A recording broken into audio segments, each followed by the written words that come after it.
Okay, we're good to go. Welcome everyone to this session on method of reasoning and parallel reasoning questions. Now, the first thing I want you to keep in mind about these questions is that they're tested relatively infrequently on the GMAT. So, your big question types remain strengthen, weaken, assumption. Those are the ones that you'll be tested on most often. But what we're going to do is we're going to add this one session just to round off our course and be ready for these questions if and when we see them. Okay, let's get started with method of reasoning. Now, we've already had a session on boldface questions. So, what are the good things about boldface? Boldface questions don't need you to evaluate anything from your side. All you need to do is you need to see what roles certain parts of the argument are playing in the argument, and you just need to pick an option which kind of describes that. So the thing about boldface questions is because you don't really have to evaluate too much from your side, you can get through boldface questions very, very quickly. And that's something that happens in method of reasoning questions as well. So, method of reasoning questions can be descriptive, just like boldface, but here's the difference. Method of reasoning can also need you to evaluate the reasoning that's been given to you. So, let me give you an example. If somebody says, look, this is an assumption, right? Or the author proceeds by identifying an assumption, that's very descriptive. But if an option says the author proceeds by identifying an incorrect assumption, then what happens? Then you have to evaluate whether that assumption is actually incorrect or not, right? Like, objectively speaking, is it incorrect or not? So, in boldface questions, you're typically not asked to do this. What happens there is you just say, okay, look, the author thinks it's incorrect, right? So the author thinks that, okay, look, this is wrong, or the author could agree with it, disagree with it. But here, you have to take, or you may have to take, an objective call. Like, is this actually incorrect or not? Right? Not what the author thinks, but what is actually true. Now, another aspect of method of reasoning questions is that your options can be somewhat general. So they can describe what's happening in very general terms. But again, in other method of reasoning questions, you can get options that are very, very specific to the situation that's been given to you. Let me give you an example. Have a look at this option. And this option is from an actual GMAT question. So, using an analogy with a known phenomenon to draw a conclusion about an unknown phenomenon. So, you've got very general language over here, right? The terminology is such that you can apply it to many different arguments. It's basically the structure that they're giving you in this option. But what about this one? Of course, this is from a different question, but again, a GMAT question. Questioning whether her assumption about our prehistoric ancestors permits any conclusions about human evolution. So over here, now you have to check, okay, look, I have this assumption, and this is the assumption about prehistoric ancestors. And then, whether that can help us get to any conclusion about human evolution as such. So you've got very, very specific words and phrases like prehistoric ancestors, human evolution, right? These are not general, these are very specific to the argument or whatever the stimulus mentions. You can't just take this and apply it to any argument, right? Because some other argument may not have any mention of prehistoric ancestors, for example. So your options may be very general, like this one, or they could be very specific, like this one. All right. Now, before we proceed, just a quick check. Is everyone comfortable with this? Let me have a yes or a no. And please remember, you can always unmute to ask your questions. All right. I've got a few yeses. Perfect.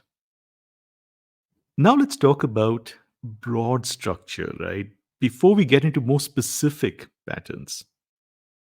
We know that in an argument, basically we have two things: support and conclusion. Now, within that support, you can also get assumptions. Now, let's set conclusion aside for a second. If someone's presenting support and somebody's, let's say, responding to that, what are the different possibilities over here? Let's say someone presents you an argument, right? So they've given you some support. Now, how can you respond to that argument? You can respond by saying, okay, look, I agree with your support. I think whatever you're saying is fine, right? So, whatever their support is, we're absolutely fine with that. So, they may be correct. Or the author may use a word like refute or something like question the plausibility of. So, this is the kind of language you might see when someone disagrees. So, if somebody says that we're basically showing that the support is incorrect, that's another possibility when it comes to support. You can say that the support is correct. You can say that the support is incorrect. Now, the third one is irrelevant. Imagine that you've got support and you're saying the support is fine. As in, the support is not wrong, it's correct, it's true, but it's just not relevant. As in, it won't help you get to the conclusion. That's a third possibility. A fourth possibility, and here you see this word qualified. Basically, what the word qualified means is we're pulling a statement back a bit from 100%. So, for example, something like qualified agreement. That would mean that we're not 100% in agreement with something. Our agreement is not unconditional, right? We're pulling it back. It's less than complete. It's less than 100% agreement. Okay, the next possibility is that even if the support is correct and even if it's relevant, that is, it's correct and it kind of helps you get to the conclusion, it may be outweighed by something else. So, in your options, you could see something like the argument overlooks a more important consideration. So, even if your support is correct and it helps you get, or at least it's in the direction of the conclusion, it's not irrelevant, it could be outweighed by something that's more important. Okay, that brings us to the last one. The last one is contradictory. Sometimes you've got these situations in which you've got support number one, or, premise number one, and support number two, and there's a conclusion as well. But between the support statements, there's an internal contradiction. So let's say the second support is actually going against the first support. That's another possibility. So you can get all these different patterns when it comes to support in an argument. All right, quick check. Is everyone comfortable with all these terms? So just to recap, the support can be correct, the support can be incorrect or irrelevant, qualified, outweighed, or contradictory. Let me have a yes if you're comfortable with this. Okay, I've got a few yeses on this. Now let's move on to the second element. Let's do something similar for conclusion. Let's say that you've got a conclusion in front of you and the author's responding to that. What can the author do when it comes to the conclusion?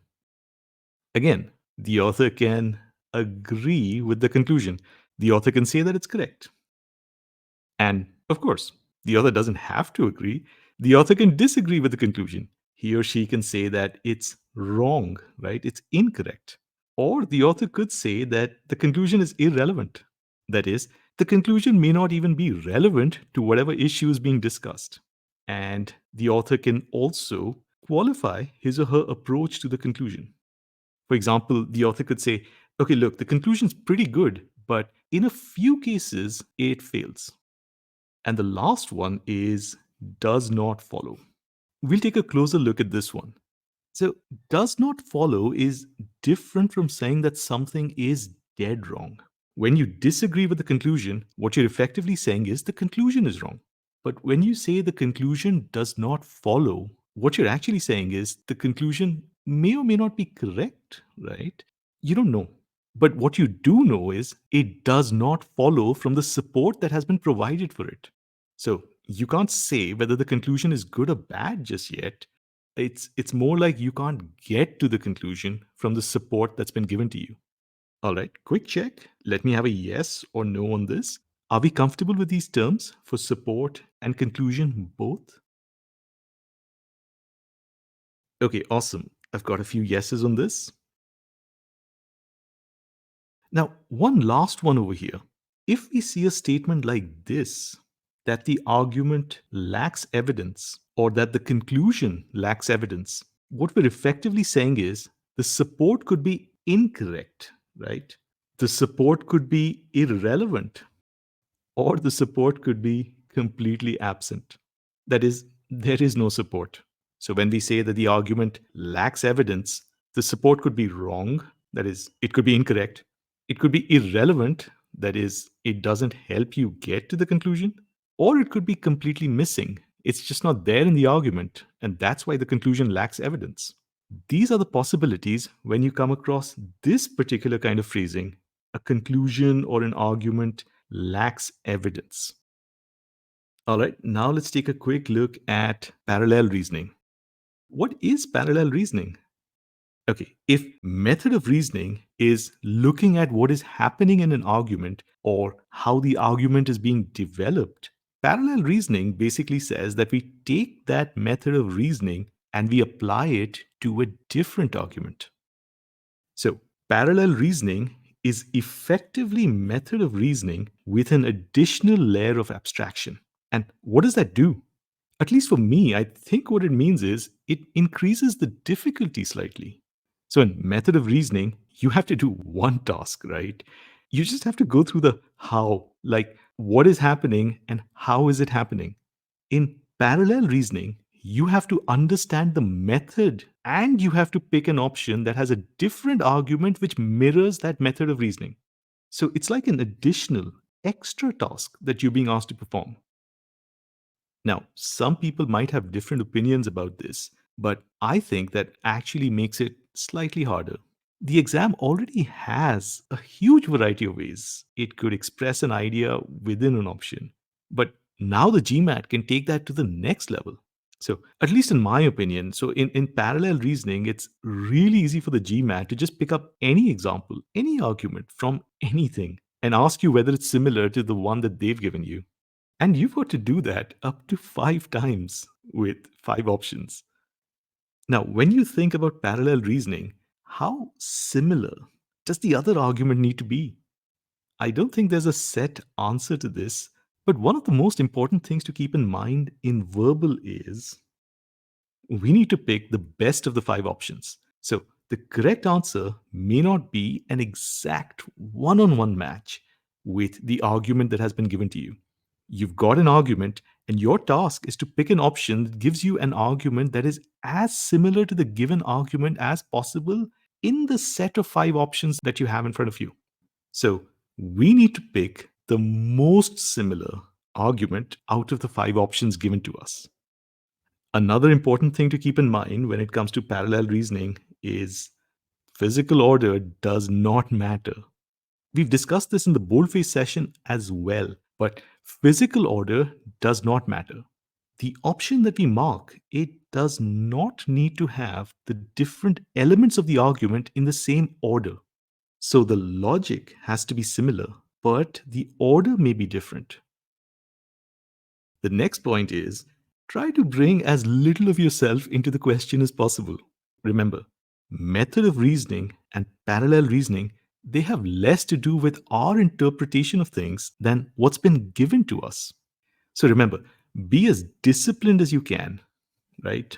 Stick as close to what's been given to you as you possibly can. Now, one final point about parallel reasoning. You're asked to pick an option that gives you an argument that is as similar in reasoning to the given line of reasoning. But what happens if the given line of reasoning itself has errors? When that happens, we will pick an option that has a similar error. Quick check, is everyone okay with this? We might end up picking an option that gives us bad reasoning. Let me have a yes on this. if you're comfortable with this particular point. Okay, awesome. So, parallel reasoning, basically, we have to mirror what's been given to us, whatever has been given to us. So, if what's been given to us is bad or flawed reasoning, then the option that we mark is also going to be bad or flawed reasoning. All right, now let's get to some common patterns. I'm going to start with argument by analogy. And you might see that in our classes, we sometimes use these terms like argument by analogy. And there's a specific reason for that. Some of your options are actually going to use these terms. So, an option can use general English, but it can also use these more precise terms. Now, let me be clear, we don't want to go too heavy on this, but let's go through at least some of the common ones we should be aware of. Let's start with argument by analogy. In argument by analogy, what are we doing? If you think about it, this is what parallel reasoning asks us to do. They want us to pick an analogous situation. And what is that? It's basically when you're looking at similar things or situations. So that's an analogy. So when you argue by analogy, you're basically finding two or more things that are similar, and you're saying that, okay, these things are similar in some ways, and therefore they'll be similar in another way. Now, the next one is conditional reasoning. You're sometimes going to see options that are based on conditional reasoning. Let's take an example of this. We're going to take a look at two separate things within this particular subtopic. Let's take a look at sufficient and necessary. Right, so some of these options, what they'll say is, okay, look, there's a sufficient condition. It has been taken as a necessary condition, right? So in reality, it's just sufficient. But the flaw is the author might have considered it to be a necessary condition. So we must understand what these terms actually mean. And sometimes your options will be based on, let's say, problems or flaws in conditional reasoning. Let's start. You have an if then statement in front of you. If dog, then friend, right? Now, when we say if A, then B, what we're effectively trying to say is A is a sufficient condition for B, and B is a necessary condition for A. Let's quickly take a look at this. So we're going left to right. If I put a tick mark on dog and I say that, okay, look, the condition dog is satisfied, what can I say for the right hand side? Should I put a tick mark, or should I say yes, or should I say no? Karthik is saying maybe. Okay, Karthik, could you unmute and possibly give me your reasoning over here? Swati is saying yes. So, Ajitesh, if I've understood the question correctly, you mean to say if the condition dog is satisfied, Hmm, can I say that the condition friend is satisfied as well, right? that is correct. Because dog is a sufficient condition, it may be possible that the condition which is necessary for it to be fulfilled is friend, right? So, it may be or maybe not. I do not know as of now, isn't it? Oh, hang on. What you said is correct, but what you started with is that friend is a necessary condition for dog. That's fine. But I was actually starting with sufficient first. So, the second part of your answer, where I think you tried to answer my question, let's take a look at that. We know that A is a sufficient condition for B if the truth of A guarantees the truth of B. In this case, we have dog, right? That is true. So my question was, if dog is true, can we say that friend is true? Right. And Abhijit is also saying yes. I see Shohini is asking if we can look at this using a diagram. Absolutely. When we say if dog, then friend, a really good way to visualize that is you've got this big category of friend, right? And dog is within that.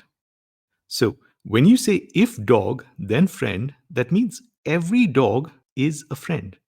That's what it means to say A is a sufficient condition for B. If A is true, B must be true. I think everyone's on board with this. Now for the second part. When we say if A, then B, that also means that B is a necessary condition for A. So if we try doing the first thing, but in the opposite direction, that won't work because B isn't sufficient for A.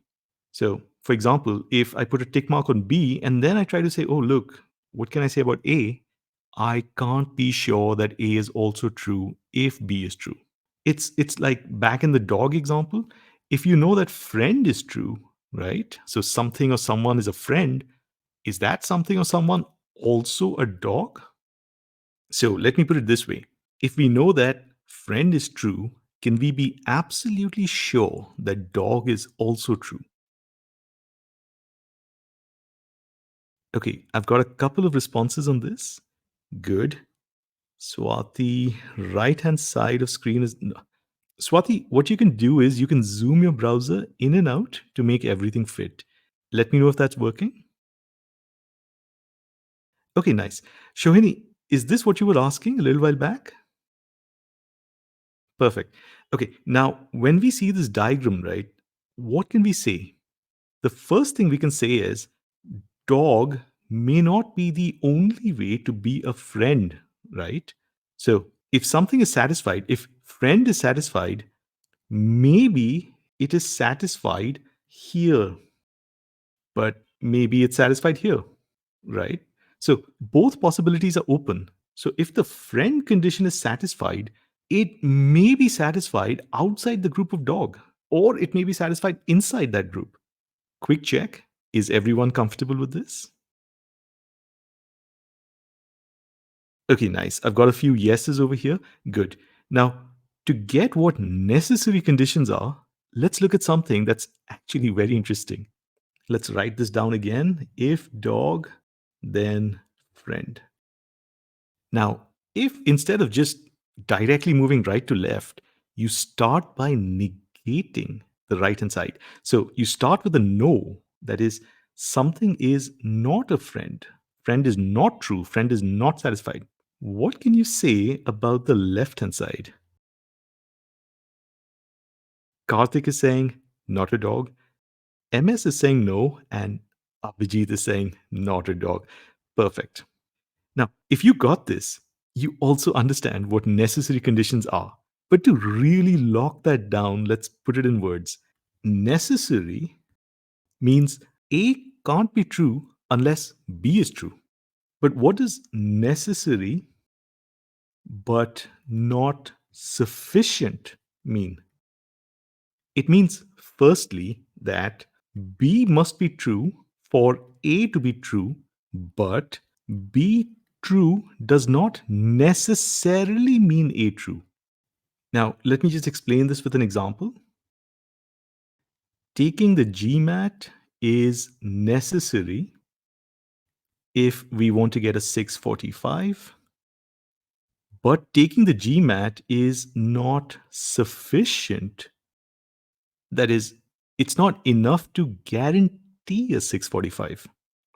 Not taking the GMAT, on the other hand, is enough to guarantee not getting a 645. Okay, this was just a very quick look at conditional statements, and some of your options are going to look something like this. Now let's get to causation. Now we've learned about things like correlation, causation, right? Let's take a look at some of these things. When you say that two things happen together, right? So if your argument says, oh, look, X and Y happen at the same time, and therefore X caused Y, they're basically taking a correlation and using that to say that there is causation as well. So X and Y happened together, therefore X caused Y. Now, in our earlier classes, when we looked at these sorts of things, we approached it more from a strengthen, weaken, flaw perspective. In those classes, we may have discussed that look, this could be wrong. If two things happen together, it's not necessary that one of them caused the other. For example, they may have been completely random and not related to each other in any way. What I want to discuss now is that correlation causation is not always wrong.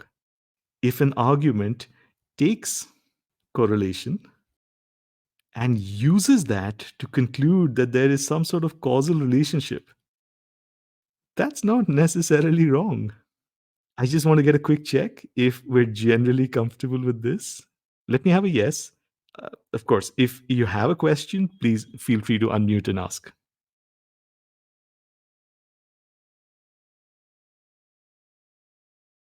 Sure. I mean, think of any correlation, right? Anything where two or more things are observed together. For example, increases in advertising budget and revenue, or even better, alcohol use and liver damage. It's absolutely possible. So you observe these two things together, right? Alcohol use and liver damage.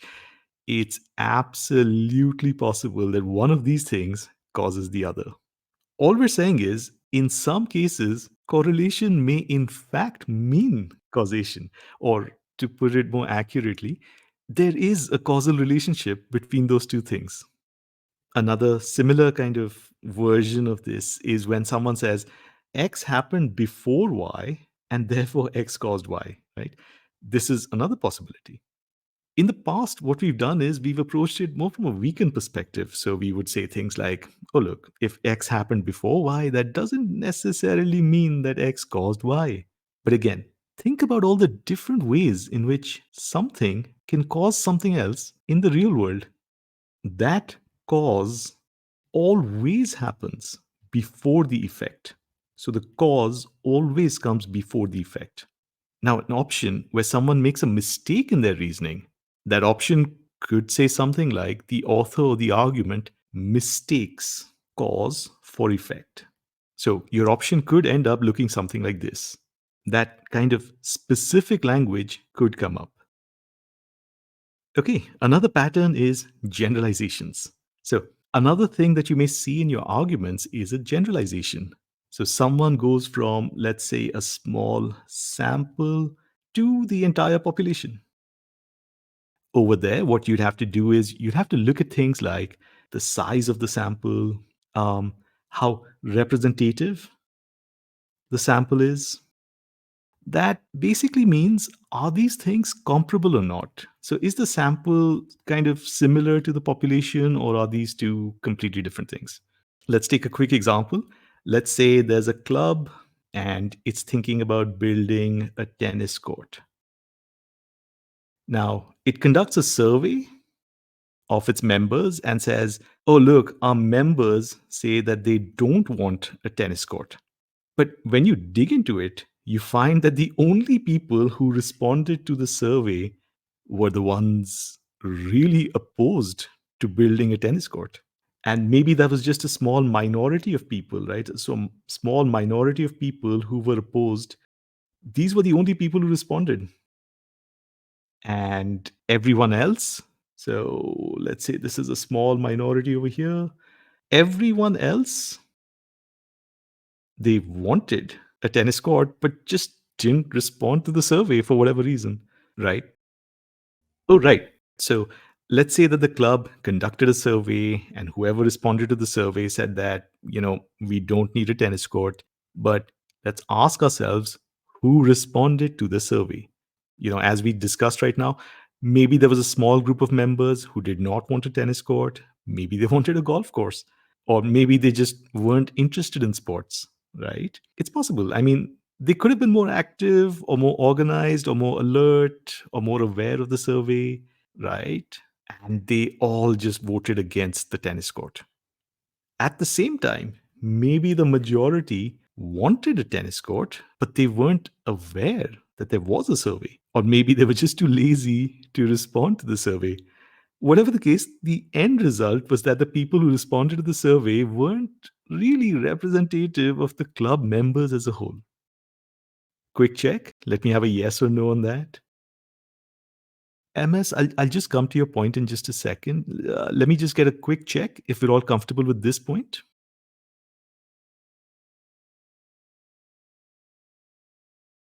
Okay, nice. We've got some yeses on this. MS, do we know if the respondents were the ones who used the court the most often? Right. I should have been clearer. The court isn't already there. The club is thinking about whether they should build the court or not. But yes, you're thinking along the right lines. MS, quick check. Is that okay? Awesome. Next up, circular arguments. Circular arguments are when the support and the conclusion are pretty much the same. For example, if somebody says he's handsome and the support for that is he's good looking, when that happens, when the support and the conclusion are pretty much one and the same thing, you get a circular argument. So, another way to kind of look at this is you get something like this: support, conclusion, conclusion, support. The support and the conclusion are either exactly the same or basically the same. And the type of language that you'll see in an option in a method of reasoning question, that option could say something like the author, the evidence, the premises, or the support, right? So the evidence presupposes the truth of the conclusion. Another way you could see this is the support relies on the truth of the conclusion. Abhijit, I see that you have a question. Please feel free to unmute and ask. Okay, you're typing. Let's wait a second to see Abhijit's question over here.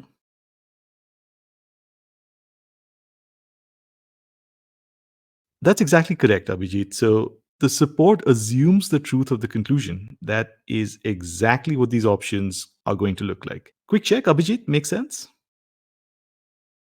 Amazing. Now for false equivalence.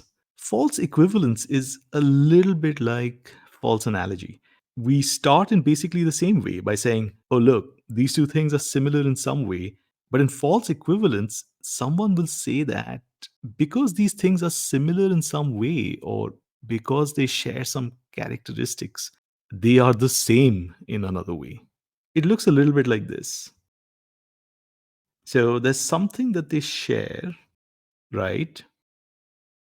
So there's something that A and B share.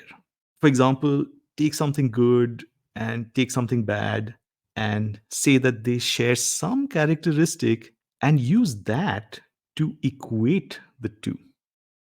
For example, both killers and doctors make decisions or they take actions that can lead to the deaths of other people.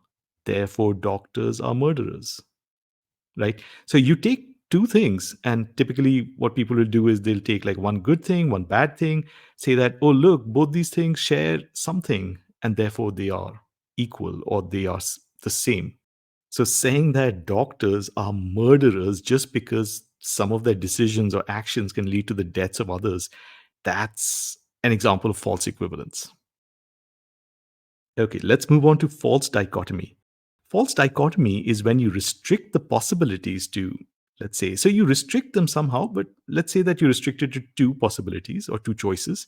But it could be a larger set, but basically what we're saying is it's a limited set of choices. Anytime you hear somebody say something like 40% of the population does not want to vote for Trump, and therefore 40% of the population does plan to vote for Biden, what's the mistake over there?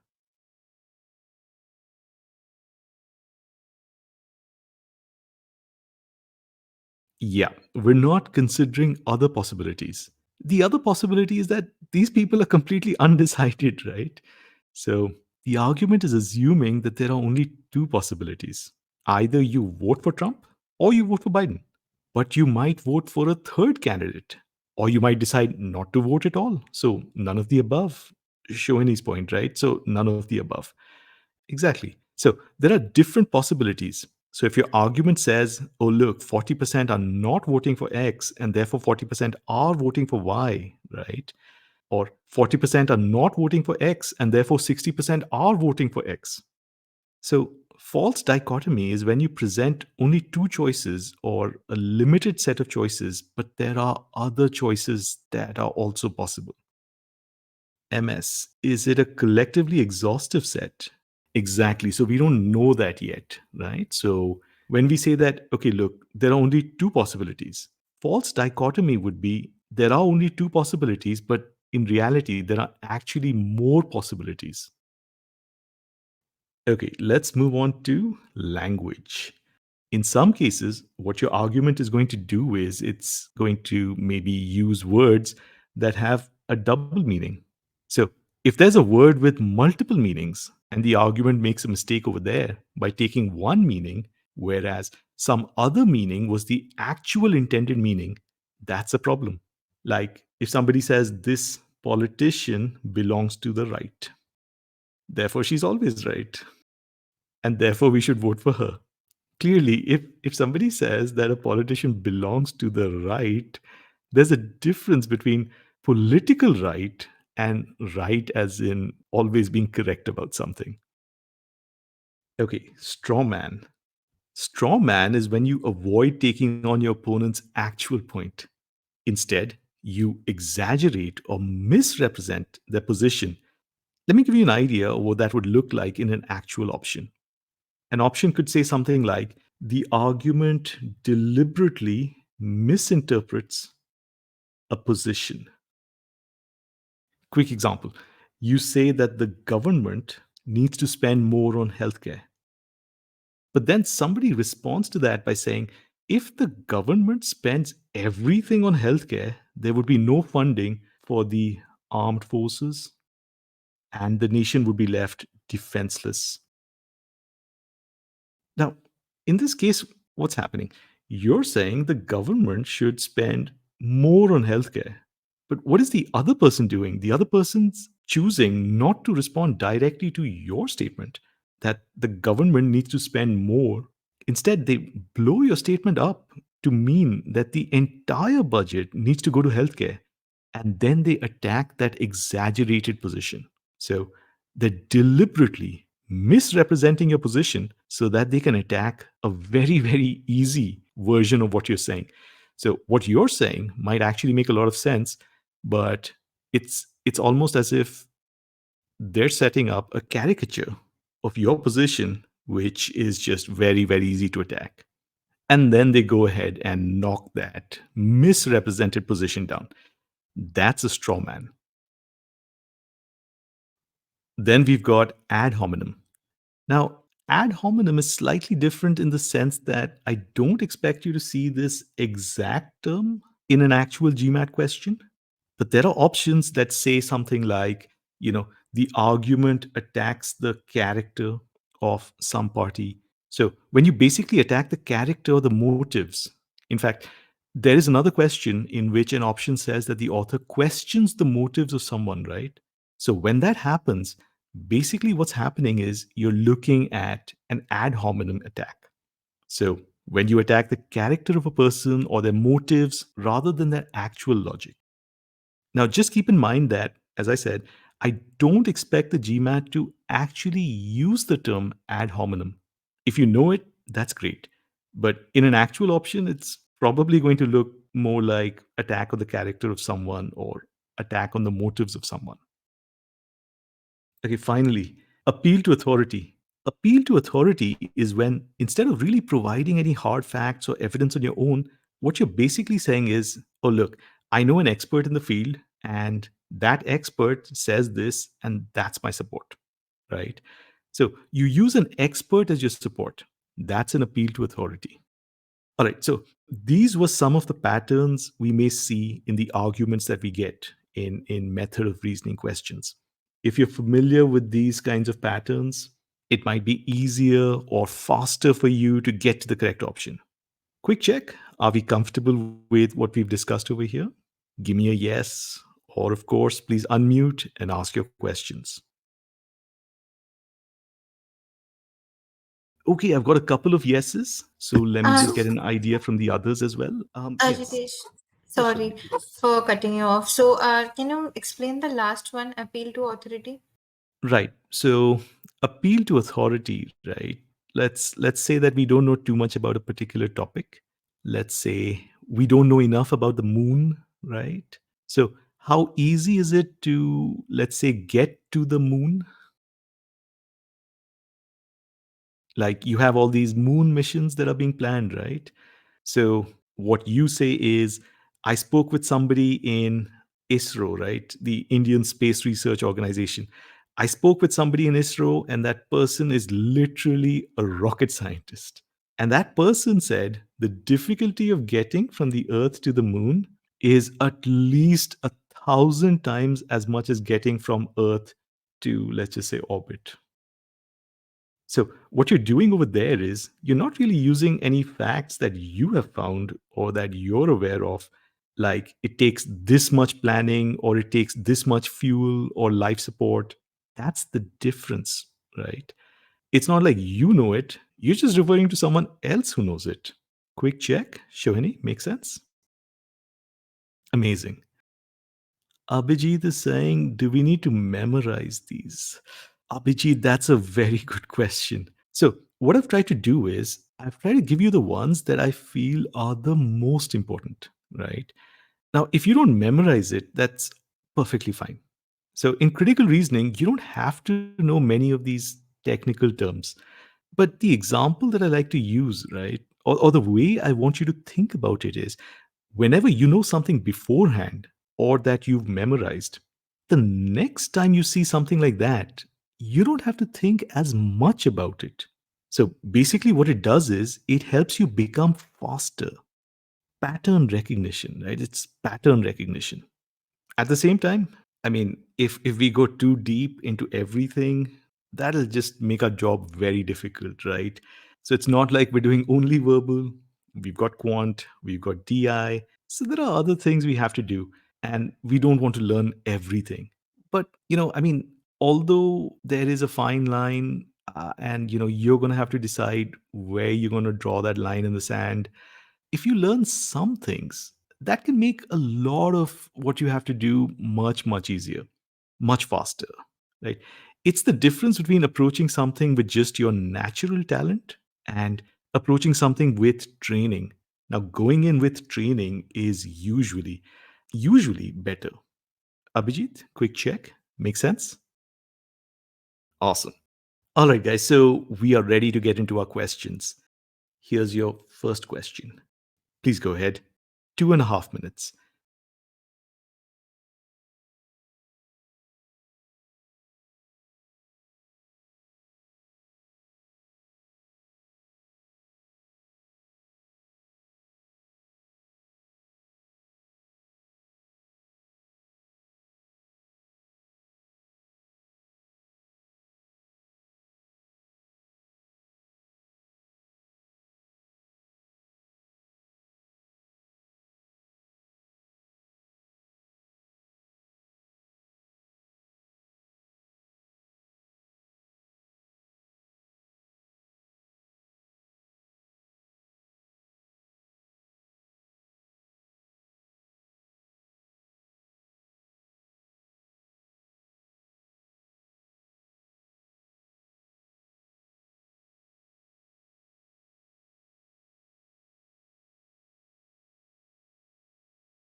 All right, that's time. Please check your answers. The correct answer is B. B for Bravo. Can someone walk me through this question? What is the logic over here? And what is the problem with the logic? Is it a generalization issue? Shohini, please feel free to unmute. Just thinking in that way because John was assuming that the car he has bought has it's like same as the other cars from the same brand, which is majorly built from the imported parts. But Harry saying for this his car which he has bought is mere like it's design engineered and manufactured in United States. So Right. So what they're doing over here is they're thinking that just because Alma is one of the biggest makers of imports, that, all their cars are imported, right? I think that's the assumption that they're getting at. So let's put this together. John is saying that no US citizen who supports union labor should buy an imported car, right? Or at least that's what John says Harry told him. So John is saying you as in Harry. That's what John is saying. But Harry is buying an Alma. Since Alma is one of the biggest makers of imports, I infer that you no longer support unions. So Harry's buying a car from a manufacturer that is one of the biggest makers of imports, and therefore, because if you support union labor, you should not be buying imported cars. But Harry is buying a car from a maker of imported cars, and therefore, John is saying Harry does not support unions any longer. Now, this will be true if Alma doesn't have any local production as such. But, let's say that just because it's the biggest maker of imports doesn't necessarily mean that it doesn't have locally made cars. So, what Harry is doing over there is Harry's saying, first of all, that I do support labor unions. And even though Alma is a foreign car company, the car that Harry is buying is designed, engineered, and manufactured in the United States. So, what John is doing is John is assuming that Alma's cars are basically imported, right? Just because it's the biggest maker of imports. Now, let's take a look at the stem. It just says Harry's method of defending his purchase of an Alma is to. That's clearly a method of reasoning question. Let's move on to the options. Disown the principle he formerly held. Now, let me take this one. So I'll take A and E, and I want you guys to focus on C and D. Disown the principle he formerly held would mean that whatever he thought earlier about, US citizens who support labor unions should not buy imported cars, disown would mean this person is saying, now I no longer believe in that, right? So I no longer believe that. Clearly, that's not what's happening. So, the way I see it, option A is a pretty easy removal for us. That brings us to option B. Actually, we've discussed that, even if a company is a major importer, that doesn't mean that it can't also have local manufacturing with union workers. So, John is assuming that buying Alma is the same as buying an imported car. And Harry responds by saying that, look, that assumption is incorrect for the car that I'm buying, the Alma Deluxe. Quick check. Are we comfortable with the way this sounds or the way it describes the argument? Okay, everyone's giving me a yes. Perfect. Now I need you guys to weigh in on options C and D. When you're ready, please go ahead and let me know why C is incorrect. I'm just saying that because a lot of people actually mark C for this question. So Ajitesh, here Harry is actually challenging the reasoning because John assumes that the car that Harry has bought is also the one which has been imported. Very good. So, is it fair to say that the first half is fine? But this part, without challenging John's reasoning in drawing that conclusion, that part is wrong. Yes. Excellent. So, Harry is definitely contradicting John's conclusion because John is saying, look, I don't think you hold this position anymore. But Harry is saying, I still support labor unions, right? The problem with this option is that Harry is absolutely challenging John's reasoning, right? So this without part is incorrect. Harry is challenging John's reasoning in drawing his conclusion. And why is that? It's because Harry is showing that one of the assumptions that John makes is wrong. So the reasoning is absolutely being challenged, and therefore C is out. Now, the next one that I need you guys on is option D. Let me know, why is D wrong? I just literally said right now that, we're showing that something is false. So shouldn't D be fine? So Ajitesh, the Mhm. assumption is always unstated, right? So he does not make that statement. John does not make that statement, but he assumes that, and it is never mentioned in the statement made by John. So that is the reason this option is out. Very good. This was the most important option for me. Let me just quickly repeat what Karthik said. Karthik said that yes, basically, Harry is pointing out that one of the assumptions that John makes is incorrect, but John never actually says that assumption out loud, right? It's an implicit assumption, not an explicit one, right? So if we go through whatever John is saying, we won't actually find a false support statement there, at least in whatever he has explicitly said. So, you told me once that no US citizen who supports union labor should buy an imported car. Harry is not disputing that, so this part is fine. Yet you are buying an Alma. Harry is not disputing that, that's fine. Since Alma is one of the biggest makers of imports, again, Harry is not disputing that, so we're going to say that this is fine. And finally, we get to the conclusion.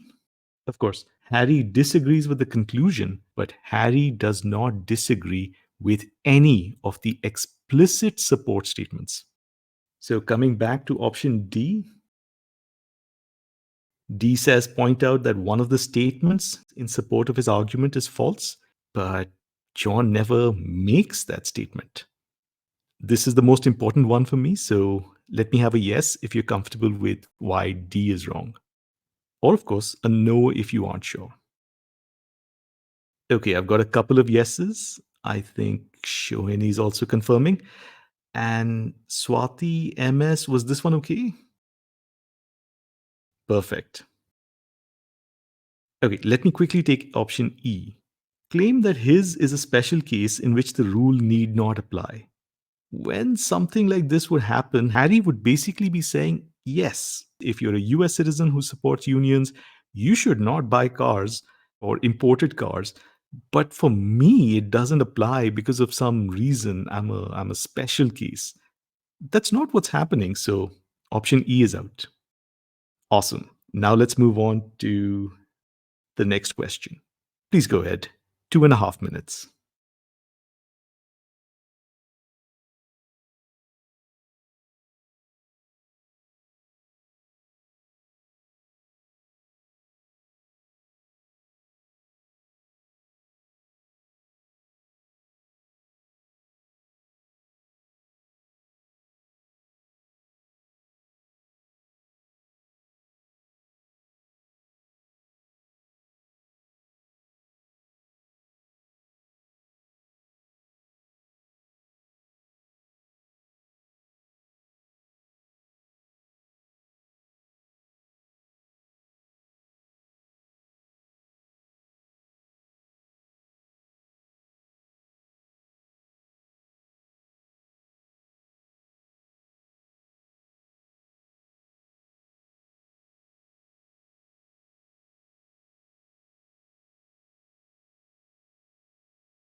All right, that's 2.5 minutes. Please check your answers. The correct answer is option C. Now, the most important option for me over here is probably going to be option D. But before we do that, one of the things that I like to do in this question is I like to see whether we're able to break this down properly. So let me ask you a very direct question. What is the conclusion, like the final conclusion of the marine biologist? The line where he goes, the biologist concludes that the until sea lice proliferation. Okay, so this, and why do you say that? That's an indicator, the biologist concludes, and also that's his final claim.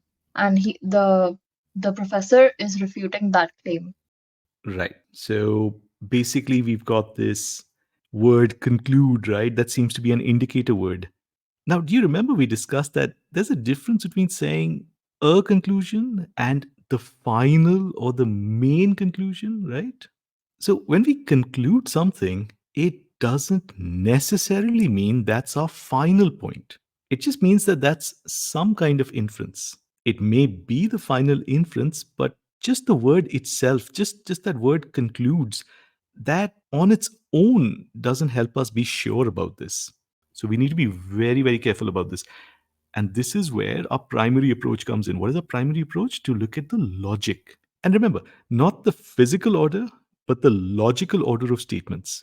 So, from the other statements, is the marine biologist trying to conclude that the archipelago's 20 to 30 parts per thousand salinity range between March and June tends to suppress sea lice proliferation? Are the other statements being used to get to this point? Or is this statement being used to get to something else? You don't have to give me the answer immediately. Think about it, but I'd like this to come from you guys as far as possible. I think it's the other way because this line is actually supporting that they cannot survive below 30 parts per thousand of salinity. Which statement is supporting? So help me The understand which biologist statements you're looking concludes. at. The biologist concludes that line is actually supporting the line before, where they are saying that sea lice cannot proliferate less than 30 parts per thousand of salinity. Very good. That's correct. So, this part, right? A marine biologist argues that. So, starting from here, transmission of sea lice from farm salmon to wild salmon is unlikely in the Broughton archipelago. That's the marine biologist's conclusion. So, the biologist argues that the transmission of sea lice from farm salmon to wild salmon is unlikely, citing numerous studies. So, these numerous studies are support, right? So, from the numerous studies, the biologist concludes that whatever the archipelago's 20, 30 parts per thousand salinity range, blah, blah, blah, blah, blah, suppresses sea lice proliferation. And from this conclusion, the marine biologist concludes that the transmission is unlikely. That's the logical order over here. It's definitely hard to see that in this question, but let me have a yes on this if we're comfortable with this. The marine biologist's final main conclusion is that the transmission is unlikely. Quick check. Okay, I think I've got a couple of yeses. Let me check with the others. Swati, is this one okay? Okay, I think Swati may have stepped away. Okay, quick look at the STEM. The STEM is basically asking us how the professor attempts to undermine. So this byword is asking us, how does the professor undermine the biologist's argument? Pretty straightforward. It's a method of reasoning question. Let's move on to our options. A. Pointing out that a condition claimed to be necessary for sea lice survival is not sufficient for it. Now, in this argument, there's no necessary condition in the first place. The only thing that even comes close to this is this part where it says that the salinities less than 30 parts per thousand are unfavorable to sea lice survival. The key word over there is unfavorable, which obviously just means that less than 30 is not good for their survival. So the biologist is not claiming that less than 30 is impossible or that 30 or more is necessary. So option A is out. Let's get back to that. Right. So option A is out. Quick check. Are we okay with removing option A, that there's no necessary condition over there? Okay, I've got a couple of yeses. Karthik, MS, Swati, if you're back. Okay, good. Ajitesh, I have a question here. So, why can't we see it like this, that if sea lice does not survive, the salinity is less than 30 ppm? Why can't it be seen like this? Now, when it comes to this, it also says that in addition to the ppm of the salinity, there is also temperature that is necessary. No. So remember, they don't use the word necessary anywhere or, even imply necessary anywhere. So if you go back, it's just the word unfavorable, right? There's nothing stronger than this word in this particular stimulus. So the word they use is unfavorable, right? Yes. And towards the end, they say that something favors the flourishing of sea lice. But Yes. necessary is different. Necessary, if you say 30 ppt is necessary, right? It means that it has to be satisfied. But Okay. salinities less than 30 ppt are unfavorable doesn't mean if you have salinity less than 30 parts per thousand that the sea lice cannot survive, right? It just means it's unfavorable to their survival. And similarly, towards the end, the author just says, look, if it's less than 30 but with colder temperatures, that favors. So again, no necessary condition anywhere, right? Okay, so taking it, I assumed unfavorable to be necessary. So that's a stretch, right?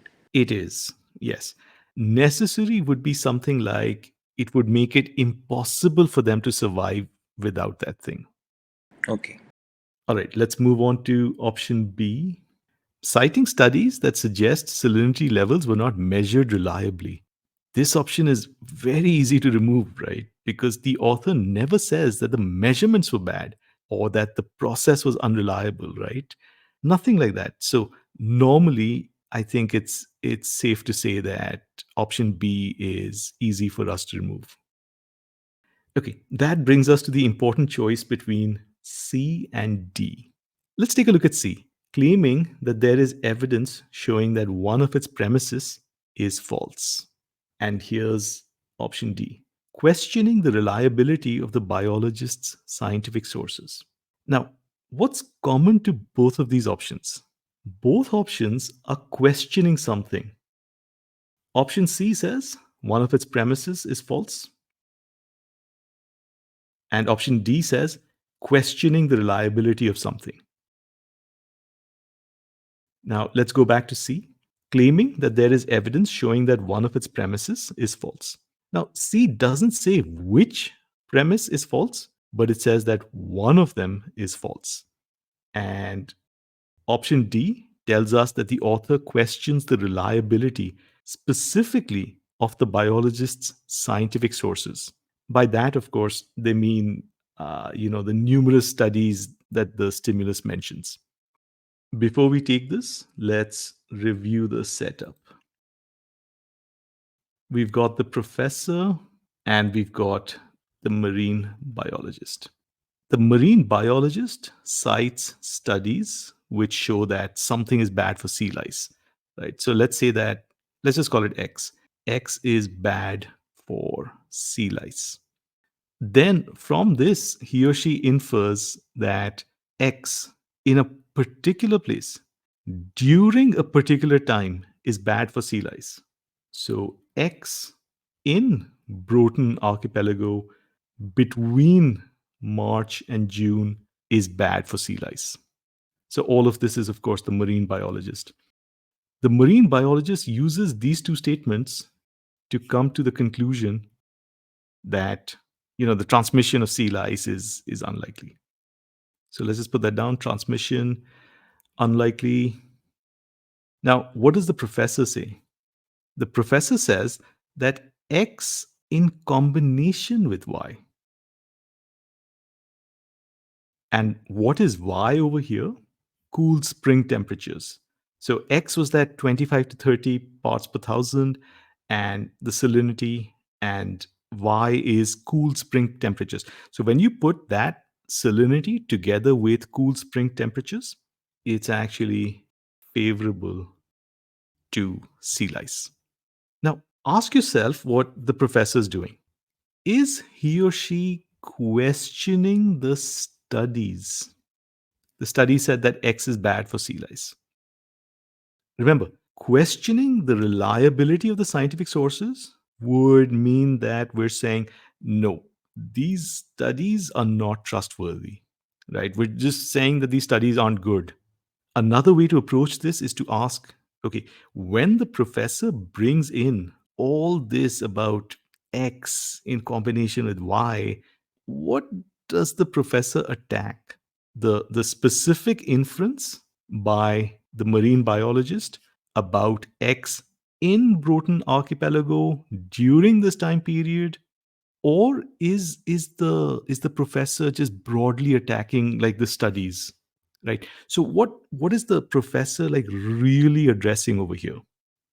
So is it the specific inference about salinities in Broughton between March and June, or is it the more general statement that X is bad for sea lice?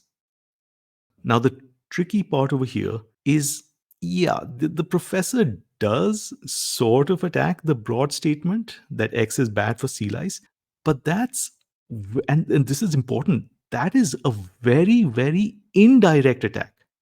When we look at C, right, what we see in option C is that it gives us a much better description of the professor's approach. So let's quickly take a look at that. Claiming that there is evidence. Nice. I like this part in option C.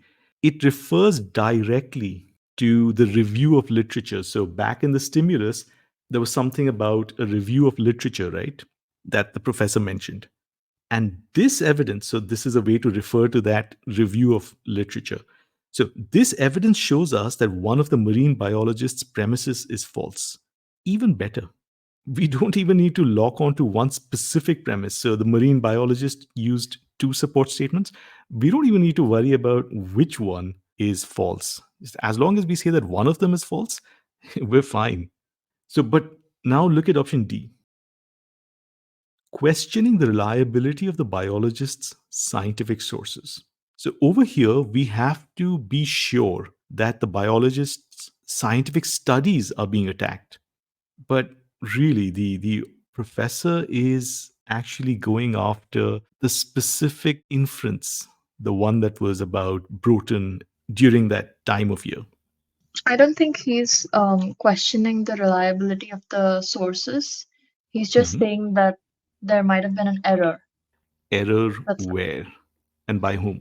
in the biologist's reasoning. Excellent. Yes, that is the answer. All right, let me have a yes if we're okay choosing C over D. Ajitesh, if you look at this point, but a review of the literature, I think that very thing will be the best way to answer why option C is correct. Because here, the professor made a review of the literature, so the sources were the same, and he came to a different conclusion. Hence, he is proving that the previous premise that the biologist had was incorrectly drawn, right? That's a very good point, but we may not want to go with that. Okay, so what Karthik is saying is that the professor and the marine biologist are both referring to the same sources. So the professor can't be questioning the reliability of the sources. I mean, because he or she uses the same sources. So we've got citing numerous studies over here, and we've got a review of the literature over here. Karthik is saying these are one and the same. Okay, so the reason we want to be careful with this is that, firstly, this phrase, right, a review of the literature, it's it's a very common phrase, and we use it to refer to the most important, most relevant studies that we can get our hands on. Basically, it doesn't necessarily refer to every possible study on that particular subject, right? So it's not necessary. So a review of the literature just means it could even be just, the most important works. It doesn't have to be everything. But secondly, remember that the marine biologist referred to numerous studies. Again, we don't know how many or how much, or even if there is an overlap between these two sources. Okay. So the biologist cited numerous studies, and the professor is discussing a review of the literature, which may or may not include these studies. All right, I've got a few yeses I on would, this. Yeah, please go ahead. sorry, I just wanted to say, um, a review of the literature doesn't necessarily mean a review of the study per se. He's basically saying a review of all the resources that the biologist, might have utilized to land to that conclusion, right? So it's not exactly saying If that I the if study, I yeah, may, if I may, a review of the literature would actually mean the resources or the sources that the professor could get his or her hands on, yeah, not the but they marine might biologist. or may not include the same resources that the biologist might have used, right? Exactly. Okay, MS, quick check. Was that okay? Yes. Awesome. I think Karthik may have lost audio. Um, I don't think you can hear me, but the way to fix it would be to log in again. Okay, so I've got a few yeses on this. C and E, fair enough, Shohini. Let's take those. E says showing that its conclusion is inconsistent with its premises. Now, the first thing that I want from you guys is a translation of option E. Like, what is E actually saying? Whenever you're ready, please unmute. So I know the reason why this answer is wrong. I don't know how to translate it though. Do you want me to explain why it's wrong? And maybe you could help me with that. Absolutely. Please go ahead with whatever you're comfortable with, and I'll fill in the blanks. Okay, so in my opinion, the professor is essentially targeting the biologist's premise. He's attacking the premise and not the Mhm. conclusion. He's not saying that the premise doesn't follow, the conclusion doesn't follow from the premise, but he's saying the premise, there's a mistake in the premise. Very good. And you've actually answered my question as well. So, when you said that the conclusion does not follow, right? That is what we mean by saying that a conclusion is inconsistent with its premises. So, when we say that a conclusion is inconsistent with its premises, we're saying the premises may be fine, but you can't get to the conclusion from the premises. But what's actually happening over here is that the professor's saying that there's a particular premise, right? Let's find that in the stimulus.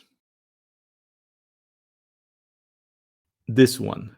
The biologist concludes that the archipelago's 25 to 30 parts per thousand salinity between March and June, blah, blah, blah, blah, blah, tends to suppress sea lice proliferation. The professor is saying that this is wrong and that you cannot apply what the studies have said in Broughton, at least during this particular time, because Broughton has cool spring temperatures, right? So the professor is saying that one of the premises is wrong. Quick check. Shoini, makes sense? Okay, I think Shoini is comfortable with this. Perfect. All right, now that was a pretty tough question. I'm not sure how tough you guys found it, but if any of you can possibly see the difficulty level of this question, it probably is pretty high. Now let's take one more. Absolutely, this was definitely a difficult question.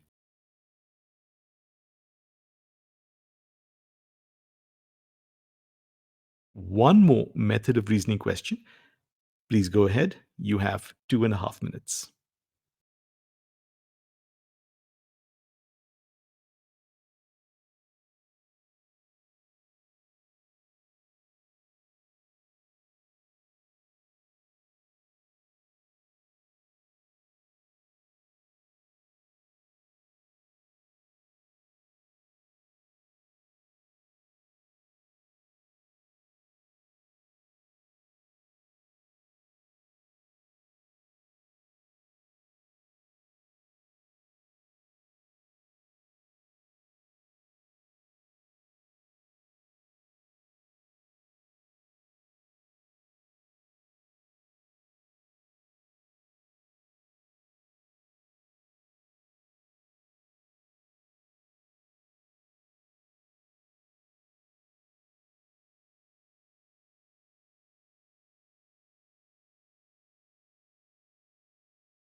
Okay, that's 2.5 minutes.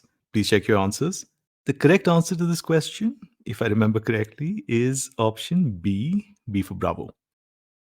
Now, I'd like one of you, or I mean, as a group, I'd like you guys to take this as far as possible. So, whenever you're ready, please start. You can walk me through the argument. You can then walk me through whichever options you're comfortable removing, and I'll fill in any blanks if necessary. Whenever you're ready. So, Ajitesh, we need to break the argument. Absolutely. If you want to start with the argument, and I think that is the right approach, you can start there. Okay, so here the historian is mentioning that there was a king, Alfred, who had made a lot of translations from Latin to Old English, and he also had penned down law code. So Hold on. So before you proceed, what's the difference between these two statements? As in the source of these two statements? both are the arguments. One is made by the scholars, most of the scholars. So there's a general consensus on it, and the other thing is just being referred by one historian. Very good. Some people tend to miss this, but the first statement that you're getting is from most scholars. There's actually a lot of agreement over there. But the second statement is the one that the historian seems to be taking, like that one historian, right? So that's correct. Please carry on. So he says that there are some differences between the law code and the translations, but they are being outweighed by the a lot other similarities. But here the author himself is saying that these linguistic similarities are common when the text comes from a same language at the same time and from the same region. Very good. Hence Now, the yeah, please go ahead. yes. So he further states that there are only two other texts from the same dialect and same time, if I understand milieu as the mention of the time. Milieu would be like whatever's around you, like Okay. the people around you, the facilities around. It's like your environment. Okay, environment. Okay. So he says that because there are not a lot of texts available to draw this conclusion reliably, so that is what he essentially is saying, the author, that it is risky to make that argument that the law code has also been written by the king. Good. So you've got the argument, but before we proceed, so apart from milieu, you have this other word, right? Extant. Some people pronounce it extant, right? But the meaning of that word is just like still surviving. Yeah, surviving. So that's the right word. So when you say that something is extant, right, to other extant works, that means that those are the only two other works that have survived till today. Now, before we proceed, let's try to apply the approach that we had discussed earlier. So we know that there are some broad things that can be done within an argument.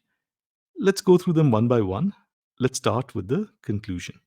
So the historian concludes that Alfred also personally penned his own law code, right? Does the author generally agree with the historian's conclusion or not? What do you guys think? Let me have a yes if you think it's an agreement, and put in a no if you think the author is basically going against whatever the historian is saying. No, he says it's risky to assume. Very good. So you've got your first step into the question, right? You know that the author is going against the other party. Now, how do you go against the other party? At the beginning of the class, we discussed that as well. What are our broad options? When you disagree with someone's conclusion, what can you do? You can show that, the conclusion does not follow from the support. When does that happen? When you say that the support is fine, when you agree with it, but the conclusion does not follow. Now, within the support, you have your stated support. Like Karthik mentioned some time back, you also have unstated support, right? Which we call implicit assumptions, right? So when you disagree with someone's conclusion, you can say, okay, look, the support and the assumptions are correct, but they have nothing to do with the conclusion. The conclusion does not follow. That's one way of disagreeing. Another way to disagree would be to just say that the support is wrong. Another way to disagree would be to say that the support is fine, but the assumptions are wrong.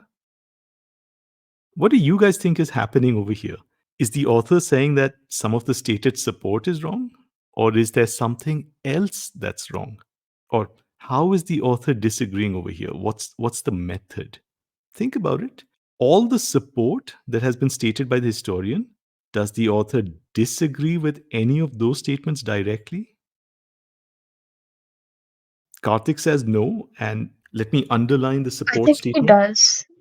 I Right. think So he MS, does disagree with the support. I'll just come back to that in a second. I'll just underline it first. So let me clear this up. The support for this historian is that the numerous differences between the language of the law code and Alfred's translations of Latin texts are outweighed by the even more numerous similarities. So, again, how do we know that that's the support? Because this is the reason that the historian thinks that Alfred also personally penned his own law code. So, the historian basically says that the differences between the language of the law code and Alfred's translation of, those Latin texts. So, there are differences, but these numerous differences are outweighed by the even more numerous similarities. And that's why this historian thinks that Alfred wrote that law code. Now, when you look at the statement, so arguing, so all the way from here to here, the similarities are greater than the differences. It also says that this outweighs the other, right? So is that something that the author is not happy about, or is the author okay with accepting this? MS, please go ahead. Yeah, so he doesn't agree with that logic. He says that this reasoning is flawed because the similarities are what one expects that line. So that is his reasoning, that he disagrees with the support that the historian has used. And what specific aspect of the support do you think the author disagrees with? The differences are outweighed by the similarities. He says that the similarities are caused by well, people being in the same place, same time, and not because of what the historian is saying. He's basically saying that there's another reason why, and that wouldn't be the only reason. I think you've understood it. I was just looking for one particular statement, that's this one, that the similarities are even more numerous than the differences. So the author doesn't directly disagree with that part of what the historian is saying, just the number part, right? So the number of similarities is probably more than the number of differences, and the author's not particularly perturbed by that, right? But there is a little bit more in that statement where the historian says that the more numerous similarities outweigh the differences. And what you will see is the author is not particularly happy about that. The author says it's risky to assume that linguistic similarities point to common authorship. So, what is the historian doing? The historian is saying that the greater number of similarities, these similarities outweigh the differences. And therefore, the same person wrote both those things, right? The Latin texts and the law code. The author, however, is saying that that's risky, right? That assumption is risky. Quick check. MS makes sense? Yes. Okay, good. Just in terms of the fact that we have a greater number of similarities and maybe a smaller number of differences, just that part, does the author directly say that that's wrong? No. Good. So I've got a couple of no's over here. Just a quick check. Abhijit, Shohini, Swati. Oh, okay. Shohini is giving me a yes. Yeah, Aditish, what I was trying to say that I understood what he's saying. It's basically he was not disputing that the similarities are greater than dissimilarities, but what author is disagreeing is that the same thing doesn't lead us to the same authorship of this, like multiple, like the law code and his other book. Very good. Very good. So basically, you've gone one step further. You've basically gone to the answer already. But I think we're on the same page. Okay, so quick look at the stem. The passage above proceeds by method of reasoning. Let's directly move on to option A, providing examples that underscore. Now, this is a super easy option to remove, but I'll tell you where sometimes people go wrong. I don't know if you guys remember the previous question, right? The previous question used the word undermine.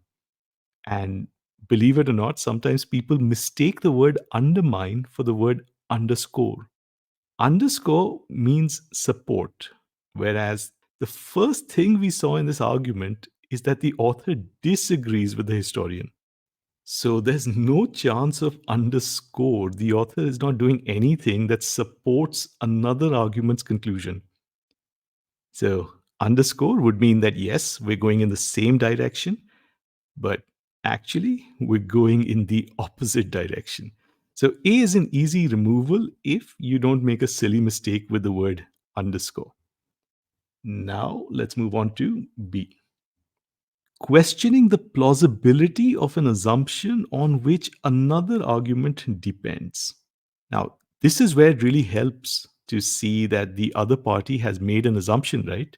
That when you get more similarities, that you can say that the same person wrote both things. That's an assumption, right? Common authorship. Now, before we move on to the other options, let me just have a quick check. Are we okay? Yes or no? Option B. Okay, I've got multiple yeses on this. Perfect. Now let's take a look at the remaining options. Option C, showing that a principle, if generally applied, would have anomalous consequences. I think the way to take this option out is that there is no, the author is never saying, hey, look, if you take this one thing and you apply it to other things, right? Like if you take this one discussion on authorship and let's say you apply it to something else, you will get anomalous consequences.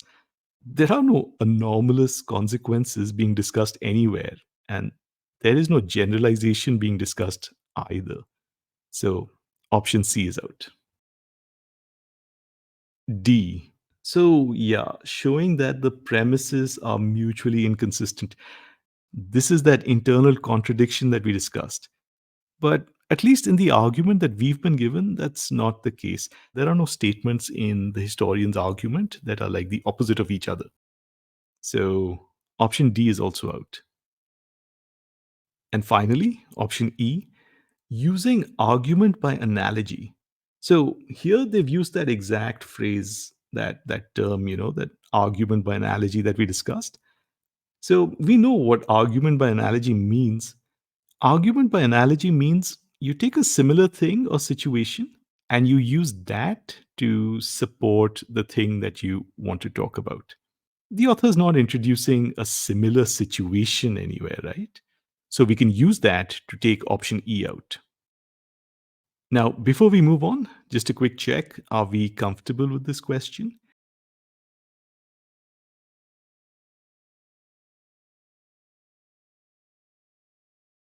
Okay, I've got 3 yeses. Shohini. Swati, if you're back. All right, I've got a yes from Shohini as well. Perfect. All right, guys, now it's time for parallel reasoning. Here's the first question for parallel reasoning. Please go ahead.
All right, guys, that's 2.5 minutes. Please check your answers.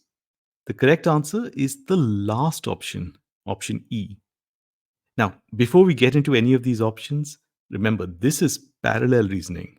I know that this is basically a complete question, but remember, complete is not a question type, it's a question format. So, what do we need to do? We need to read this part. analogous to trying to specify. That's what we need to read to figure out what they want us to do. So, trying to do so is analogous to trying to specify something, basically, a parallel reasoning question. Now, before we get into these five options, I'd like you to first give me the method of reasoning before we move on to those five options. Whenever you're ready, please let me know what's happening over here. Yeah, Ajitesh. So for the entire argument, he was telling that we cannot draw the conclusion by only looking at the options which we are able to see on the Earth's surface as a living thing, for defining what is actually a living thing. And then he, in this entire scenario, he's saying this thing is analogous to dash, means like we have to do parallel.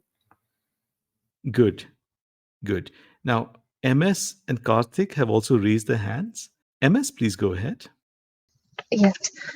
So I think basically he's saying that we need to explore other possibilities, and this is not the only method of defining what a living organism is. Very So I good. I would think say you've there's yeah. very good. I think you've absolutely got it. There may be a better term for it though. Karthik, please go ahead. So, Ajitesh, I can summarize the argument in this manner that we cannot draw a conclusion about a complete set of, say, 100 elements by merely analyzing a subset of, say, 4 elements. Right. So I think if you want, you can apply the word generalize to this. Now, you don't have to apply like a specific term to the situation that you see. Like Abhijit had asked earlier on, do we have to apply these terms? No, we don't. But what you have, like all of you have understood, is absolutely correct. Basically, the author is saying whatever you see on Earth, as Karthik pointed out, it's just a subset of all possible life, right? And just going from that one small part to all, that's problematic. So, effectively, what we're looking for is something that says we should not generalize from a subset to a larger set. Quick check. Does everyone agree with the points we've looked at till now? Ajitesh, I have a question here. Mhm. Uh, do you also agree to this that anything that is written in this argument before the sentence beginning with therefore is done only to confuse us? Because I do not see any similarity that I can draw with. Means those sentences only confuse me, they do not add any clarity to me. I would not say confuse. I'd say that you should look at the part before therefore as support. So you've received some kind of support. And remember, the support doesn't have to look good, it may not be convincing. That's just a reality in a lot of critical reasoning questions. So you've got support and then you've got a conclusion. Does that sound okay? Okay, yes, I get it. Awesome. All right, now let's take a look at the stem. Which of the following most logically completes the passage? As we discussed, in a complete question, the stem doesn't really tell you anything. You have to kind of read around that blank area to figure out what kind of question you're looking at. So let's now move on to the options. Option A, trying to specify the laws of physics by using pure mathematics. Now, what were we doing? We were looking for a set subset relationship, but physics and mathematics are two different things. There may be some kind of overlap. So, physics, math, but we can't say that one of them is the subset of the other, right? So, that's why option A is wrong. Now, let's take a look at B. What a fish is by listing its chemical components, right? There is no a set or subset relationship over here. We have no idea whether fish is like a superset of something or it's a subset of something. So we don't know. So, no relationship of the type that we're looking for in option B. And it's the same thing in option C. Animals and plants would not directly be the relationship that we're looking for. One of them needs to be a subset of the other. So this one is also out. D. What a machine is by examining a sketch of it. Again, a sketch is a representation of a machine, right? But it's not a subset of a machine. So D is out. That leaves us with the correct answer, E. What a mammal is by examining a zebra. Now, a zebra, you have to use some of your outside knowledge over here. You have to know, firstly, what a mammal is. You have to know that a zebra is a mammal. You have to know this. So, you have to bring in that outside information. You have to know that a zebra is a mammal and that you don't want to generalize to all mammals just by examining a zebra. Quick check. Are we comfortable with that? That E is the correct answer. The other four are wrong. And that, of course, we have to bring in outside knowledge to mark this. I think I've received a yes from Shohini and Karthik.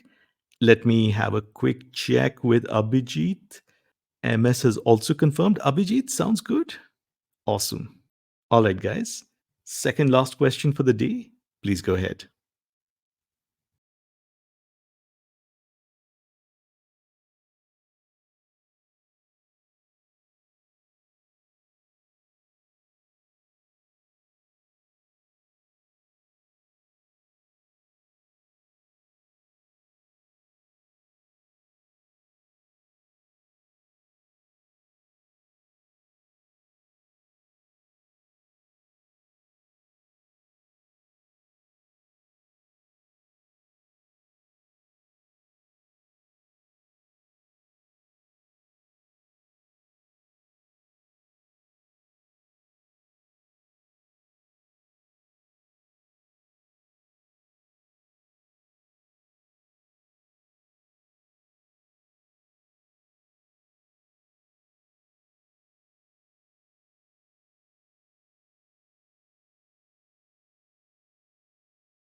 All right, guys, that's time. Please check your answers. The correct answer to this question is the one about drivers. I think that's option C, C for Charlie. Now, when you're ready, please let me know how or why is option C correct. So, Ajitesh, if there is any book that has been photocopied, it must be at least 50 years old, and other way around cannot be there.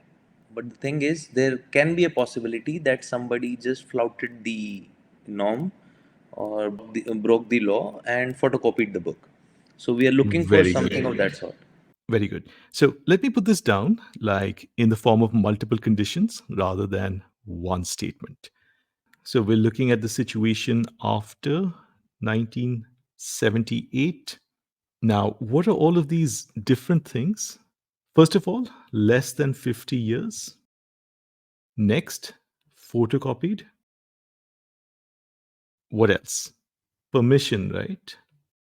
permission, and whether something is legal or not.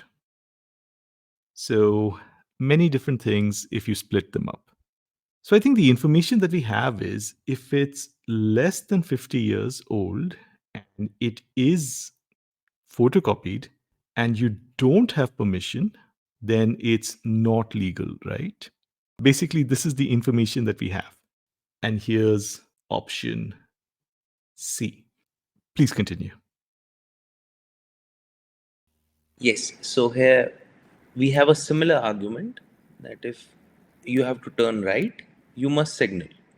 And it assumes it's a flaw that if somebody did not signal, he must not have turned right. But there can be a case when a person simply did not do so and still he turned right. Right. I'm going to go back to something that you said earlier. I think you said that there's a possibility that someone could break the law, right? Right. Now, that is so important. I've noticed in this question that whoever phrases the original argument like this, that there's a possibility that the law could have been broken, those people find this question quite straightforward, or at least, let me say, relatively straightforward, because this is one of those advanced questions, like one of those questions from this official advanced questions book. So these are some pretty tough questions. I actually want to check how many of you phrased it that way, that maybe they just broke the law and I'm looking for something, I'm looking for an option in which somebody broke the law or that possibility was there of breaking the law. Okay, I think Shohini is saying yes, and Karthik is also saying yes. Abhijit is also confirming. Okay. Okay. MS is saying, I didn't really get, okay, just guessed it and got the right answer by chance. Fair enough. So, MS, let's go back to the stimulus. Over here, what they're saying is any book, I'm talking about the conclusion, any book that has been photocopied after 1978 without the publisher's permission must be at least 50 years old. So, what they're saying is, like, if it's an old book, more than 50 years old, you can photocopy it without the publisher's permission, right? That's fine. But if it's less than 50 years old, you can't do that without the publisher's permission. Now, what Karthik and some of the others saw in this argument is actually you can do that if you decide to break the law. So there is this other possibility which this argument seems to be completely overlooking. It's assuming that nobody breaks the law. I think that's another way of putting it, right? This argument is assuming that nobody breaks the law when it comes to photocopying books. So what we can do is we can look for an option that does something like that, which has the same kind of flaw. Okay, what does the stem say? The reasoning above exhibits a flaw similar to which of the following? So we need to pick an option in which we see a similar flaw, right? So what we've been given, that has a flaw. And so the option that we're looking for should A, have a flaw, and B, have a similar flaw. Let's start. Option A, any member of the solar system must be either a planet or a moon. So if an asteroid is neither a planet nor a moon, it must not be a member of the solar system. So what they're basically saying over here is if something is a member of the solar system, right? So let's put that down. If member of solar system, then it must be either planet or moon. And then they say, so if an asteroid is neither a planet or a moon, so they're negating the right hand side. So they're saying the left hand side is also not satisfied, that it's not a member of the solar system. We've seen this pattern before. So if we say if A, then B, we can just as well say, as an equivalent statement that not B implies not A. Basically, the point is that what option A is saying, that's actually correct, as in there's no flaw at all over here. And what did the question ask us to do? It asked us to pick an option that has a similar flaw. But forget similar flaw, there is no flaw in option A. We could question whether this fact is in fact correct or not, but in terms of the logic, there's no problem in the logic of option A, and that's why option A is out. Let's move to option B. Anyone who rides a city bus must buy a bus pass. And since Demetrios has a bus pass, he must be riding on a city bus. Now again, we can put this in an if-then format. So anyone who rides a city bus must buy a bus pass. So what they're basically saying is if ride city bus, then must buy bus pass. So if this is true, this is also true. Okay, so that was the first half of option B. Let's look at the other half. Since Demetrios has a bus pass, so they are saying that the right hand side is true. He must be riding on a city bus. They are going right to left. Now, we know that going left to right is absolutely fine. Right? That's not a problem. You can say if A is true, then you can say that B is true.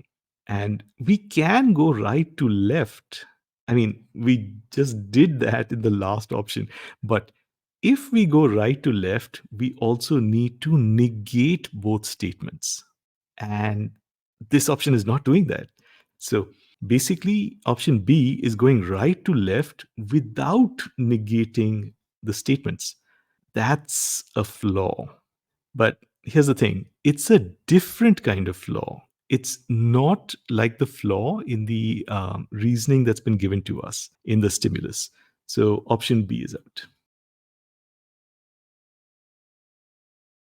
Option C, a driver who turns right must signal. So any driver who did not signal must not have turned right. Now, what's happening over here? They're overlooking the possibility that someone can turn right without signaling, basically by breaking the law, which is similar to that photocopying books thing that we started out with. So C actually looks pretty good. And let's quickly take a look at D and E. Anyone who legally crosses a national boundary must have a passport. Thus, anyone who does not have a passport, right? So let's put this down. If you legally cross,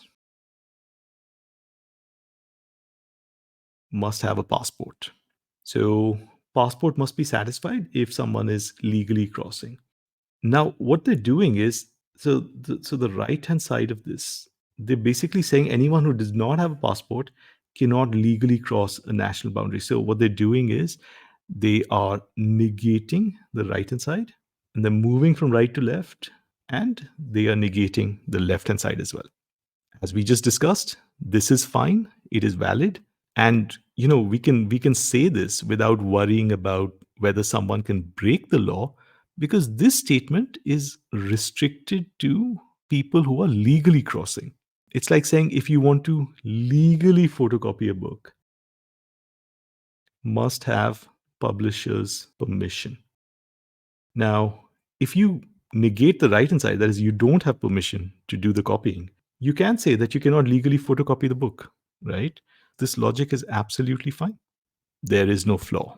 Again, why is there no flaw? Because now we are limited to legally photocopying. Okay, so we're going to take it out. That brings us to the last option, E. E says any wage earner residing in the state must pay state taxes. So since Blodwin pays state taxes, she must be resident in the state. What do we think about this one? Is it a good option?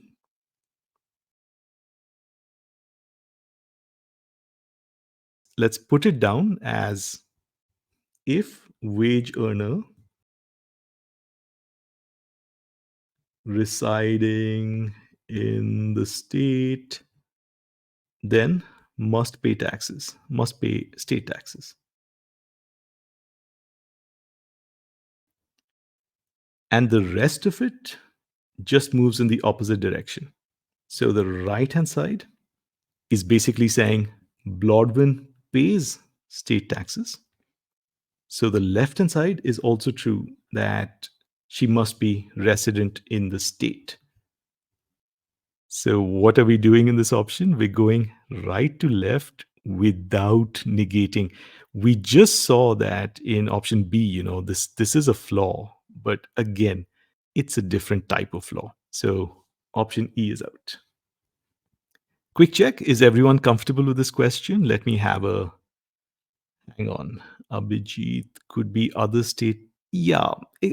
Abhijit, so wage earners, residing in the state have to pay state taxes, but we don't know if they are the only ones who have to pay state taxes. There could be many other types of people not resident in the state who have to pay state taxes. Like if you own a house in one state and you rent it out, you'll still pay state taxes even if you live in a different state. Quick check. Okay, everyone's confirming. Abhijit, Karthik, Shohini, Swati, MS. Quick check. Is this a false dichotomy? Because it's an either or fallacy, right? So I would probably not call it a false dichotomy. The normal name for this kind of pattern is affirming the consequent. But I guess, in a sense, we could say that the argument sort of assumes that only two possibilities exist. So yeah, maybe, but primarily just affirming the consequent. Quick check, makes sense? Yep. Thank you. Awesome. All right, guys, time for the final question of the day. Please go ahead. 2.5 minutes.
Okay, that's 2.5 minutes. Please check your answers. The correct answer is option A for alpha.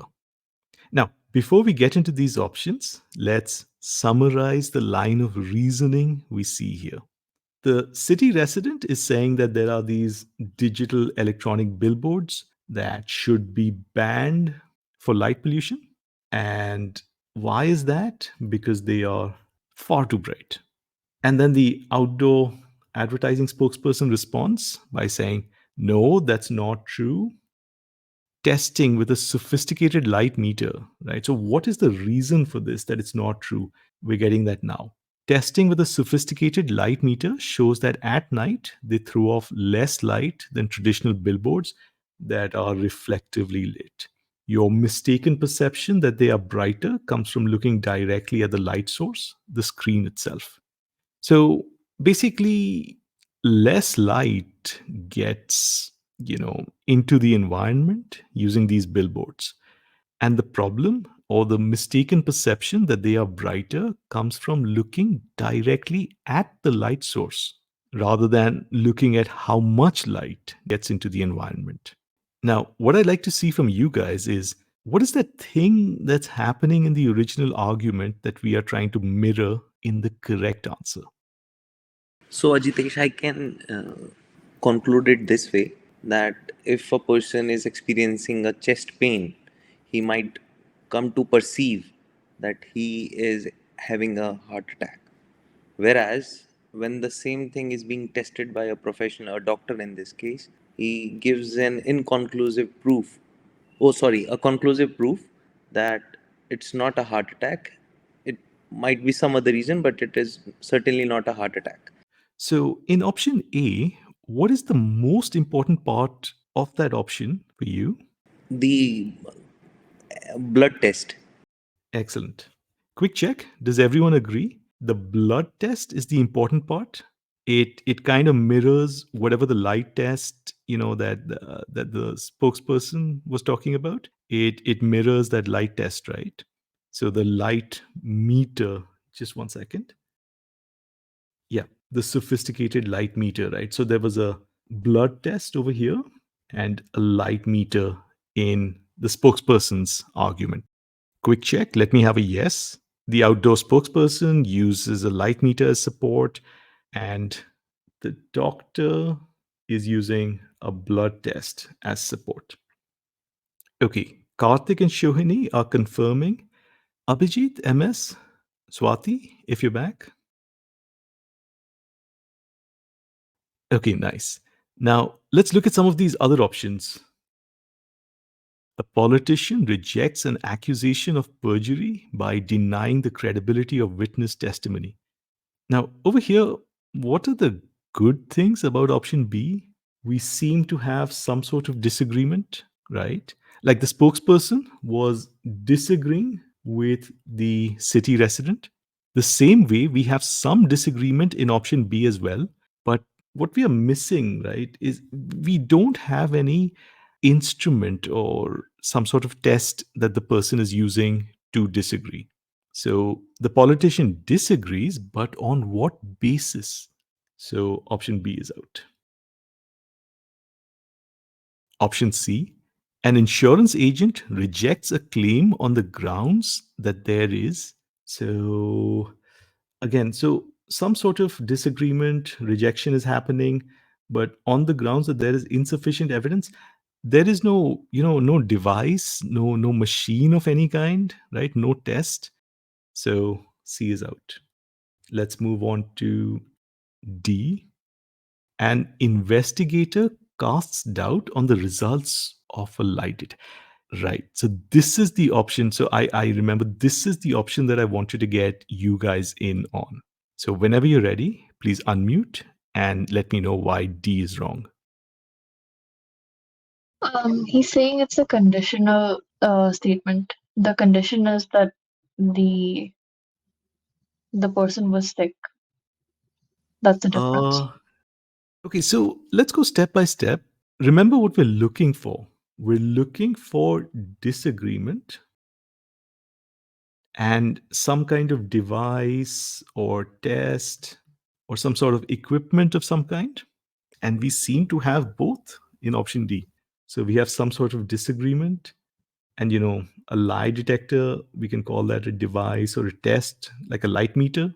So we have both these things in option D. So why is D not correct? Right. So Swati, thank you for attending the session. Have a good evening. Option D is sort of attacking the subject. The advertisement person is not. So, Abhijit, do you mean not attacking the resident as in an ad hominem attack against the character or the motives of that person? Hmm. So, is the investigator launching a personal attack on the subject? So, Ajitesh, we are not doubting the perception here in option D. So, both Mhm. are casting doubt on the results. So, the investigator says that the results are not fair. Why? Because the subject was ill at that moment. But in the original argument, we are not talking about any illness of the resident as such, but a mistaken perception of something, an exaggeration of the brightness. So I don't think so that how D relates to the argument. Very good. So let's put everything together, starting with what we were looking for. We were looking for someone to go against someone else. So some kind of disagreement, right? We needed that. We also wanted some sort of test or some kind of device. But here's the thing, that test or device needs to be the support for the disagreement, it needs to be the basis of the disagreement. Option D says that the investigator is going against something. But the problem is, the thing that the investigator is going against is the test, or at least the results of the device or the test. So an investigator casts doubt on the results of a lie detector. So that lie detector, it's a device, but it's not the support for his or her disagreement, the investigator's disagreement. It is the thing that he or she is going against. And that's a solid reason to remove option D.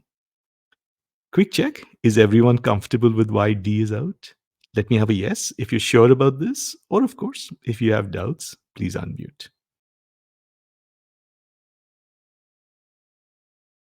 Awesome. Quick check. Shohini, sounds good.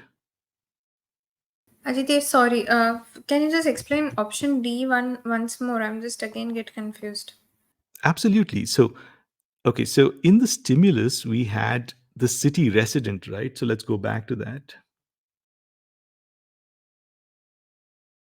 So we had the city resident, and we also have the spokesperson. So these are the two parties. Yes. Now, the spokesperson is basically disagreeing with the city resident, right? And how is he or she disagreeing? Like, what is the basis on which they disagree with the resident?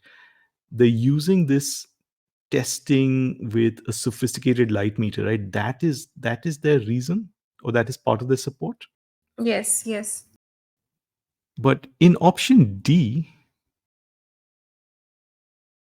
let's move to D again. There is a device, right? So as we discussed, it's okay to think of the lie detector as a kind of device, like the light meter was a device. So the lie detector is also a device. But we need that device to be used as support for disagreement, Hmm. right? But what is the investigator doing over here? He or she is actually attacking the results of the device.